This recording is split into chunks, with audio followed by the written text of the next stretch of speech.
డబ్బు, అనారోగ్యం, ఉద్యోగం, వ్యాపారం, అప్పులతో బాధపడుతున్నారా? మీకోసమే launch your future programme.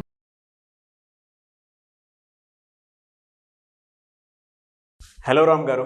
Hi నారాజు. లైఫ్లో ఏదైనా సాధించాలనుకున్నప్పుడు రకరకాల ప్రయత్నాలు చేస్తూ ఉంటామన్నా. బట్ అన్నీ ఏంటంటే నేను అంత చేసినా నాకు ఫెయిల్యూరే వచ్చింది అంటే ఆ ఫెయిల్యూర్ కూడా ఎలా అంటే సక్సెసివ్ ఫెయిల్యూర్.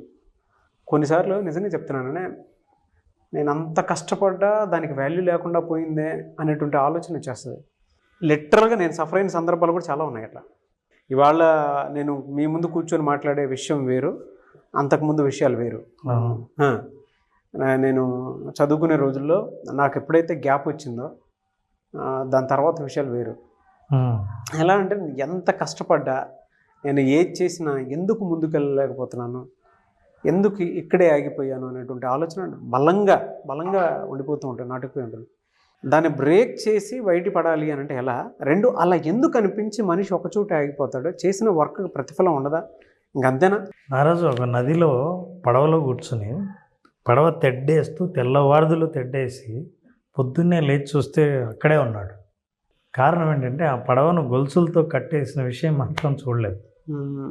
చాలామందికి వాళ్ళ ఫెయిల్యూర్ కారణాలు వెనకాల నాకు కనిపించవు, కానీ ప్రయత్నం మాత్రం చేస్తుంటారు. చేశానే అయినానే ముందుకెళ్ళలేదే అనిపిస్తుంది. చాలా విషయాలు జీవితంలో ఏదైనా సరే, రిలేషన్షిప్ విషయంలో కానీ ఏదైనా సక్సెస్ సాధించాలనుకున్నా సరే, బిజినెస్లో లాభాలు పొందాలనుకున్నా లేదా బిజినెస్లో సక్సెస్ఫుల్గా నిలబడాలన్నా, తమ కోరికలు ఏమున్నా తీర్చుకోవడానికి చేసే ప్రయత్నాలు అన్నీ చేస్తున్నా సరే ఒక్క ప్రయత్నం ఫలించకుండా ఎప్పుడు ఫెయిల్యూర్ని ఎదుర్కొంటున్న జీవితాలు చాలా ఉంటాయి. అయితే వాళ్ళ తప్పులకి వాళ్ళకి కారణాల కంటికి కనిపించవు నారాజు. కొంచెం దూరం నుంచి చూస్తే, మన ఎపిసోడ్ని చాలా దూరం నుంచి చూస్తే వాళ్ళకి అరే ఇందులో ఏదో కారణం నేను అయి ఉంటాను ఖచ్చితంగా తెలుస్తుంది. నేను వాళ్ళ జీవితంలో ఏ ప్రయత్నమైనా సరే ఫెయిల్ అవుతుంటే ఫెయిల్యూర్కి ప్రధానమైన 5 కారణాలను నేను చెప్పబోతాను. ఓకే. ఈ ప్రధానమైన 5 కారణాల్లో ఇవన్నీ రీజన్స్ ఫర్ ద ఫెయిల్యూర్. ఇది తెలుసుకోకపోతే ఫెయిల్యూర్లో చేసే తప్పులే రిపీటెడ్గా చేస్తే రిపీటెడ్గా అదే అనుభవాన్ని పొందుతుంటాం. ఫస్ట్ది, మొట్టమొదటి reason for the failure is lack of trust. ఏంటి ల్యాక్ ఆఫ్ ట్రస్ట్ ఇక్కడ? ఇందాక నువ్వు ఫోన్లో మాట్లాడుతున్నావు నారాజు, ఎవరో మీ ఫ్రెండ్ సొల్యూషన్ అని చెప్పమని అడుగుతుంటే నువ్వు ఒక మాట అన్నావు, విన్నా. నువ్వు నాకు జరిగినట్టు చెప్పకపోతే నేను హెల్ప్ చేయలేను, ఉన్నది ఉన్నట్టు ఏం జరిగిందో చెప్పు అన్నావు. చాలామంది సొల్యూషన్కి వచ్చిన వాళ్ళు పిడికిలు బిగించుకుని ఉంటారు, లోపల ఉన్న విషయాన్ని ఓపెన్ చేయరు. అవును. నువ్వు ఓపెన్ చేయకుండా పిడికిలు బిగించుకుంటే డాక్టర్ దగ్గరికి వచ్చి నువ్వు విషయం ఏం చెప్పాలనుకున్నావో సంపూర్ణంగా చెప్పకపోతే, ట్రస్ట్ చేయకపోతే, ఓపెన్ చేయకపోతే, దాచుకుంటే నీకు సొల్యూషన్ దొరకదు. నువ్వు సొల్యూషన్ దొరక్కపోవడానికి, సక్సెస్ పాత్లో నడవకపోవడానికి నువ్వు నడిచే పాత్రని నువ్వే నమ్మలేదు. అట్లా పిడికిలి బిగించుకొని ఉండడం మొట్టమొదటి లక్షణం. అంటే నేను చేస్తున్న పని చేస్తున్నాను, చెయ్యాలా వద్దా అన్నది ఎప్పుడు ఆ అపనమ్మకంతో మనిషిని కన్సల్ట్ అయితే, అవతల వాళ్ళు సలహా ఇచ్చినా, ఎదురుగా మార్గం కనిపించినా దాన్ని నమ్మనప్పుడు ఆ మార్గాన్ని పట్టుకుని ముందుకు వెళ్ళలేవు. సో ఇట్లా పిడికిలి బిగించుకొని చేసే ప్రయత్నాలు ఏవైతే ఉంటాయో, ఎప్పుడు టెన్షన్గా చేసే ప్రయత్నాలు ఏముంటాయో, సగం నమ్మకం సగం అపనమ్మకంతో చేసే ప్రయత్నాలు ఏముంటాయో ఫెయిల్యూర్కి ప్రధాన కారణం. That is the first reason, lack of trust. నమ్మాలి. ఏది మార్గం ఏది లేనప్పుడు అరే అది నమ్మున్నా ఇంతకుముందు బాగుండేదే, ఇదే విషయాన్ని నమ్మినవాడు నాకంటే ముందుకు వెళ్తున్నాడే అని అనుకున్న సందర్భాలు చాలా ఉంటాయి. అట్లాంటివి మళ్ళీ మీరు అనుకోకూడదంటే, పశ్చాత్తాపడకూడదంటే, ఏదైనా ఒక్క విషయాన్ని గట్టిగా నమ్మండి. అది నిజం కాకపోవచ్చు, కానీ మీ నమ్మకం దాన్ని నిజం చేస్తుంది. కాబట్టి ల్యాక్ ఆఫ్ ట్రస్ట్ అనేది మొట్టమొదటి మార్గం, మొట్టమొదటి రీజన్. అండ్ రెండవది ఫియర్ ఆఫ్ కాన్ఫ్లిక్ట్. ఏదైనా సరే ఇబ్బందులు ఎదుర్కోవాల్సి వస్తుందేమో అన్న భయం అనేది ఉందే, ఈ పని చేస్తే నాకేమైనా అవతల వాళ్ళ బిహేవియర్స్ని, అవతల వాళ్ళ యాటిట్యూడ్స్ని ఫేస్ చేయవలసి వస్తుందన్న భయం ఉందే, దాన్ని ఆగిపోతుంది అది. ఉదాహరణకి నేను సక్సెస్ పొందాలంటే ఈ సక్సెస్ చేయడానికి నేను నా ప్రవర్తనలు కానివి, నా నమ్మకాలు లేనివి, నా ఆలోచనలు లేనివి నేను కొత్తవి తెచ్చుకొని ముందుకెళ్ళాలి. కొత్త ప్రవర్తనలతో, కొత్త యాక్టివిటీస్తో, కొత్త బిలీఫ్ సిస్టమ్స్తో ముందుకు వెళ్తానో లేదో అన్న అనుమానం ఉంటుంది సార్. ఈ అనుమానం మనిషిని ఆపేస్తుంది. నేను పూర్తిగా చేయలేను. ఫర్ ఎగ్జాంపుల్, స్టేజ్ ఎక్కి నలుగురితో మాట్లాడాలని అనుకుంటాడు, బలంగా ఎక్కాలని అనుకుంటాడు, కానీ ఎక్కితే అయితే ఇది అవసరం ఉంది, నేను జీవితంలో ఏదైనా సాధించాలంటే స్టేజ్ ఎక్కాల్సిందే, దీన్ని తప్పించుకోలేను, కోరిక బలంగా ఉంది, ఏదైనా అంతే, అందరికీ అట్లే ఉంటుంది. కానీ ఎక్కితే నవ్వుతారేమో, ఎక్కితే నేను సక్సెస్ఫుల్గా మాట్లాడలేనేమో, నాకు బిజినెస్ రాదు కానీ ఇప్పుడు మొదలు పెడితే ఫెయిల్ అవుతానేమో, ఆ కొత్త పరిస్థితులను ఎదుర్కోవడానికి భయపడి కూడా ఆగిపోతారు. అది కూడా మేజర్ రీజన్ ఫెయిల్యూర్ కావడానికి. అట్లాంటి మీరు ఏదైతే కొత్త జీవితం కావాలనుకున్నారో, కొత్త విజయం కావాలనుకున్నారో, కొత్త పరిస్థితులు మీ జీవితంలో రావాలనుకున్నారో, కొత్త వాటికి మీరు అడాప్ట్ అవ్వాల్సిన అవసరం చాలా ఉంది.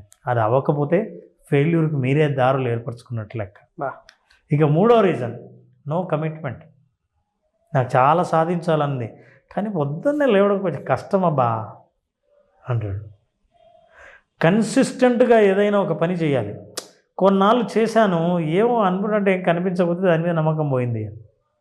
మీరు ఏదైనా సరే ఒక డిసిప్లైన్ మెయింటైన్ చేసి కమిట్మెంట్నిచ్చి ఒక పనిని పదే పదే చేసినప్పుడు ఆ పని మీకోసం పనిచేయడం మొదలుపెడతారు.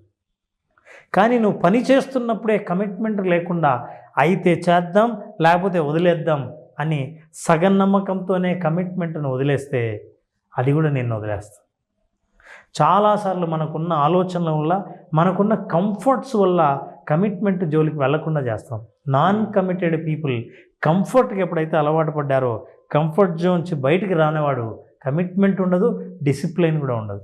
కాబట్టి కమిట్మెంట్స్ అవసరం. ఏంటి కమిట్మెంట్స్? కనీసం 3 కమిట్మెంట్స్. ఏది కమిట్మెంట్? ఇంతవరకు నేను టైం స్పెండ్ చేసే సోషల్ మీడియాను కట్ చేసి, ఏ టైంలో అయితే నేను సోషల్ మీడియాలో స్పెండ్ చేస్తున్నానో ఆ టైంలో నేను కొత్త విషయాలు తెలుసుకోవడానికి, కొత్తగా ప్రాక్టీస్ చేయడానికి నువ్వు టైం స్పెండ్ చేయి. నీ కమిట్మెంట్లో నువ్వు నిద్రను త్యాగం చేయి. టైం వేస్టర్స్ ఏవైతే ఉన్నాయో ఐడెంటిఫై, వాటిని వదిలి. This is a commitment. కానీ నీకు రిజల్ట్స్ కోసం కమిట్మెంట్ ఉంటుంది కానీ ప్రాక్టీసెస్ కోసం కమిట్మెంట్ ఉండదు. ఫలితాల కోసం నువ్వు ఆశిస్తావు కానీ ఆ ఫలితాలను పొందడానికి చేసే ప్రయత్నాల మీద మాత్రం నీ కమిట్మెంట్ ఉండదు. ఉండకుంటే గ్యారంటీగా ఫెయిల్యూర్ అవుతావు.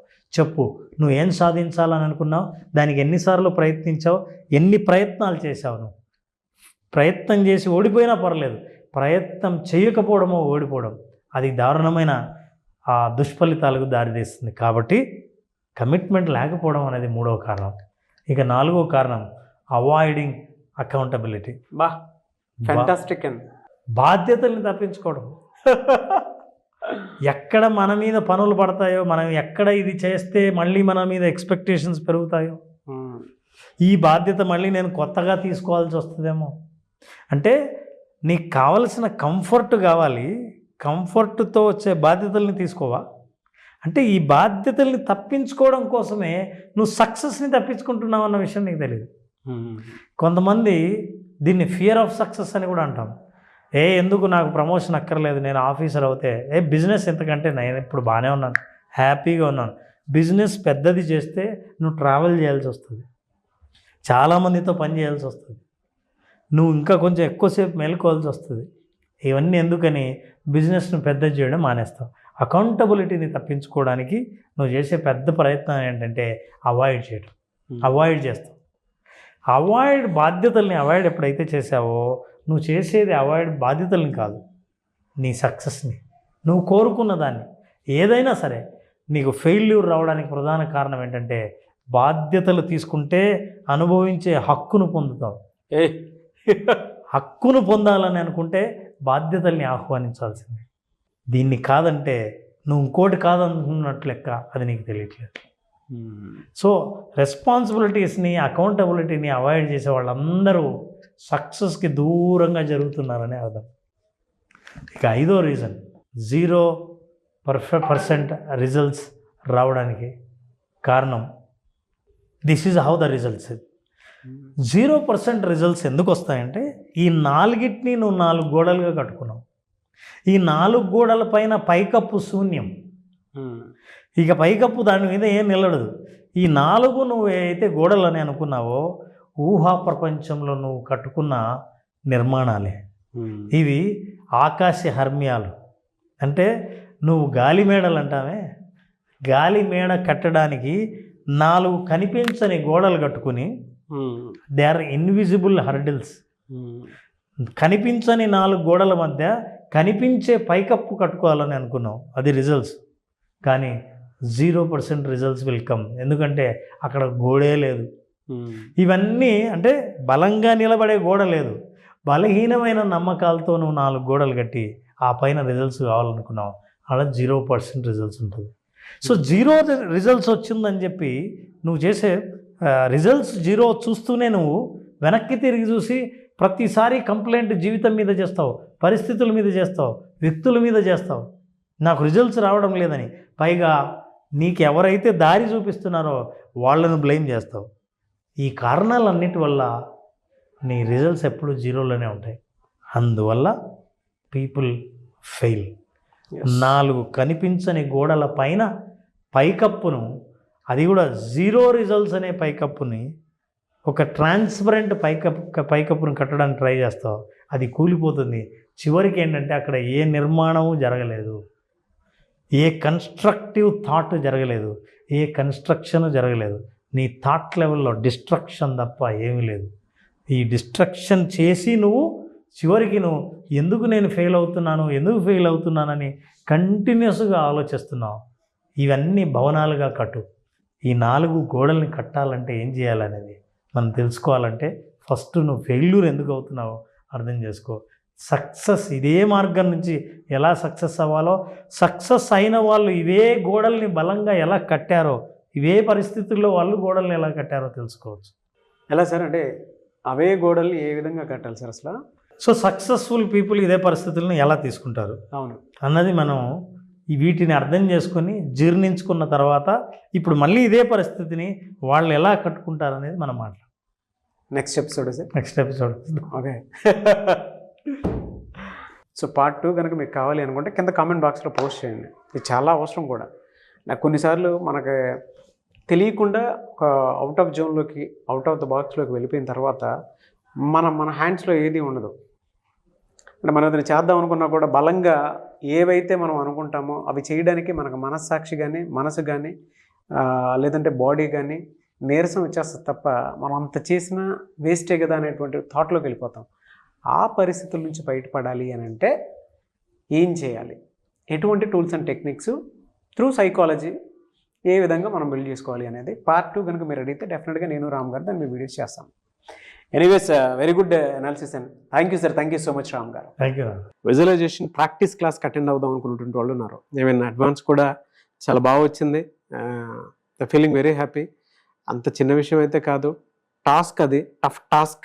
ప్రతి ఒక్కరిని ఒక తాటిపై తీసుకుని వచ్చే విజువలైజేషన్ క్లాసెస్ మీద అడ్వాన్స్ చేయించడం అంటే చిన్న విషయం కాదు. అదే బేసిక్ లెవెల్ నుంచి అటెండ్ అవుదాం అనుకున్నటువంటి వాళ్ళు ఉన్నారు. ఫస్ట్ బేసిక్ ఇప్పుడు క్లాస్ ఉండే అవకాశం ఉంటుంది Ram sir. Nagaraju October 1st October 1st.